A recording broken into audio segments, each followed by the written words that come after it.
दोस्तों नमस्कार, मेरा नाम है समीर और आप देख रहे हैं विजन ऑफ समीर। यामिनी सिंह और अखिलेश कश्यप लाइव में उस दिन बोल दिए झमकावला से ना हुई पावर, यही जैसे शुरू होला यही जैसे खत्म होला। आप लोगों ने देखा भी वीडियो जैसा कि तो इस चीज़ पे बहुत सारे यूट्यूबर्स जो है प्रतिक्रिया दे रहे हैं। पवन सिंह के जो समर्थक हैं वो इस चीज़ का विरोध भी कर रहे हैं। तो जाहिर सही बात है, करना भी चाहिए, क्योंकि ये जो लाइन्स है ये पवन सिंह का ही है और ये लाइन्स को अगर आप यूज करके मजाक उड़ाते हैं तो कहीं ना कहीं पवन सिंह का आप मजाक उड़ा रहे हैं। जनरली अपने खुशियों में किसी को दर्द नहीं पहुंचना चाहिए, किसी को ठेस नहीं पहुंचनी चाहिए, लेकिन खुद देने का आदत तो यहाँ से शुरू से ही खेसारी लाल यादव ही बोलते हैं कि खुद को हम छोड़ देते हैं। तो ये लोग भी सीख लिए, खुद के छोड़ दिए। बाकी लोग लड़ते रहे तो लड़ने की आवश्यकता है नहीं।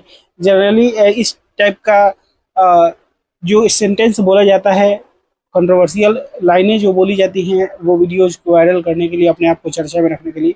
बाकी आप समझदार हैं, रोज इतने वीडियो देख रहे हैं, कुछ तो सेंस होना चाहिए आप लोगों में भी। अगर कुछ सेंस है, कुछ समझदार हैं आप, तो कमेंट बॉक्स में बताइएगा कि इसका मीनिंग क्या है। बाकी मैं मिलूंगा आप लोगों से नए वीडियो में, तब तक के लिए जय हिंद, वंदे मातरम।